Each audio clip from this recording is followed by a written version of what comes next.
श्री कृष्ण हर हर महादेव। आज इस वीडियो में हम आपको पार्थिव शिवलिंग बनाने की पूरी विधि बताएंगे।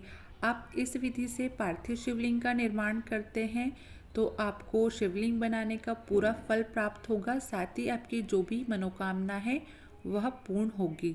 आइए जानते हैं कैसे बनाएं पार्थिव शिवलिंग। बनाने की मिट्टी कहाँ की होनी चाहिए, किस जगह पर बनाना चाहिए, मिट्टी में कैसा जल मिलाना चाहिए, जब शिवलिंग का निर्माण करें, शिवलिंग को बनाए तो कैसे बनाएं, उस तक का विधान शिव महापुराण में बताया गया है। पार्थिव शिवलिंग का निर्माण करने के लिए आपको क्यारे की मिट्टी चाहिए। क्यारा मतलब जिस मिट्टी में गंदगी ना करी हो, ऐसी जगह का कोई भाग मिट्टी का लेकर आ जाए।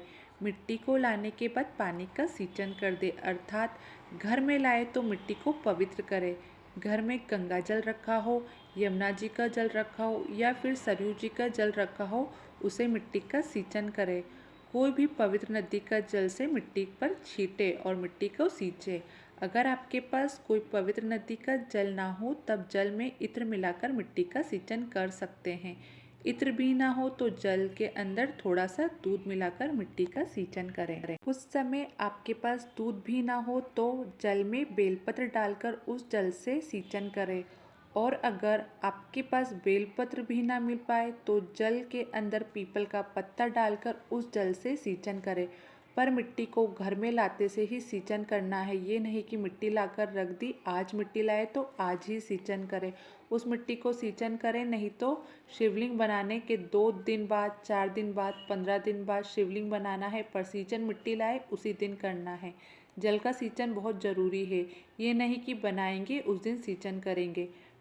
लाते से मिट्टी को पवित्र करना है। उसके बाद शिवलिंग का निर्माण 8 दिन बाद, 15 दिन बाद, 20 दिन बाद करो। भले ही मिट्टी पर पानी ज़्यादा मत डालो, पर छींटा उसी दिन लगा देना चाहिए जैसे ही आप मिट्टी लेकर आओ। जिस दिन शिवलिंग का निर्माण करो उस दिन प्रातः में आप शिवलिंग बना रहे हैं तो ब्रह्मा मुहूर्त में मिट्टी को गला दे। किस पानी से, किस जल से गलाना है, ये भी शिव महापुराण में वर्णित है। शास्त्र कहता है अगर आपको आज शिवलिंग का निर्माण करना है, शाम को शिवलिंग बनाना है, तो आपका पानी का जो मटका हंडा है रसोई घर में जहाँ पानी भरकर रखते हो, उसके पास में एक कलश में ताज़ा जल भरकर प्लेट से ढक दे। उस पर एक दाना चावल का रख दे, थोड़ी देर रखे रहने दो, आधा घंटा, 1 घंटा, 2 घंटा, 15-20 मिनट, पर वो रखना जल बहुत ज़रूरी है।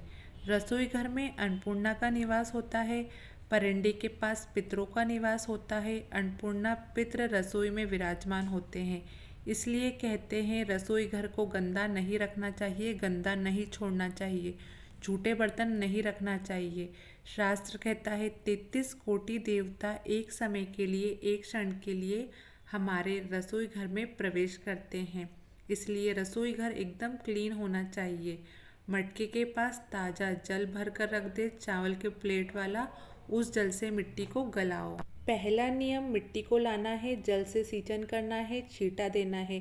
अगर छींटा नहीं दिया, डायरेक्ट शिवलिंग बना दिया तो उसका कोई आपको फल प्राप्त नहीं होगा, वो शिवलिंग निर्माण करने का कोई आपको पुण्य नहीं मिलेगा।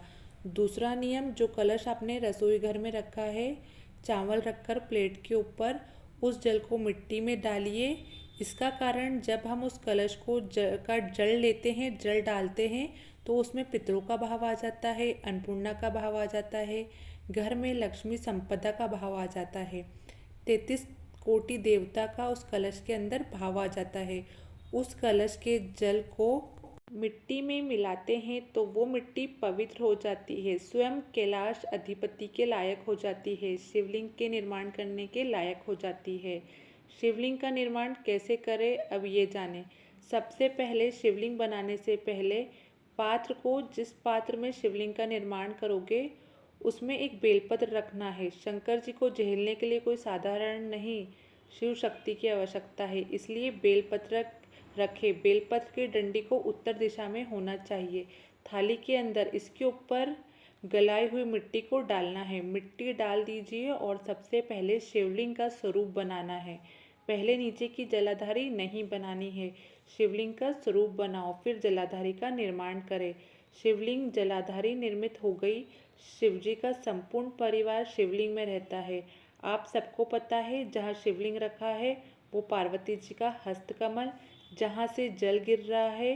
राइट भाग में गणेश जी, लेफ्ट भाग में षडानंद कार्तिकेय जी का स्थान, बीच में एक मोटी सी लाइन होती है जलाधारी के, वो माँ अशोक सुंदरी जी का स्थान है। बूंद बूंद आप कलश या श्रृंगी से जल चढ़ाते हो, जहाँ से पानी नीचे गिरता है वो शंकर जी की 5 पुत्रियाँ जया, विषहरा, श्यामरी वाली, दौतली, देव। शंकर जी की जलाधारी में संपूर्ण परिवार विराजमान है। गणेश जी, पार्वती जी, सभी का पूजन उसी में करें। आपको अलग से किसी के भी पूजन करने की ज़रूरत नहीं है। फिर उसके बाद में सुंदर भाव से बाबा का श्रृंगार पूजन करें। एक बात और जान ले, अगर आपने पार्थिव शिवलिंग का निर्माण करा है तो रात्रि होने से पहले उस पार्थिव शिवलिंग का विसर्जन करना बहुत ज़रूरी है। अगर हाँ आपने शिवरात्रि पर बनाया है तो आप शिवलिंग पूरी रात रख सकते हैं, लेकिन अगर और कोई दिन बनाया है तो सूर्यास्त से पहले विसर्जन करें। और ध्यान दीजिएगा, विसर्जन करते समय जब आपने पात्र को पानी में छोड़े, शिवलिंग को पानी में छोड़े, उस समय पर शिवलिंग की जल की जो धारा है, उत्तर की ओर जो जल की धारा होती है, विसर्जन करते समय उत्तर का भाग हमारी ओर होना चाहिए। थाली इस तरह पकड़े विसर्जन करो जब हमें वो उत्तर का भाग दिखे, भले ही थोड़ा सा नज़र आए पानी में डालते समय, और जब वो थोड़ा भाग दिखे रहा है, जिसलिए आपने शिवलिंग बनाया है, जिस कामना से आपने बनाया है, वो देखते देखते जल में बोल दीजिए, वो कामना आपकी पूर्ण हो जाती है। इसे कहते हैं पार्थिव शिवलिंग का निर्माण करना और उसकी आराधना करना। ये वीडियो आपको अच्छी लगी तो वीडियो को लाइक, शेयर और सब्सक्राइब जरूर करें।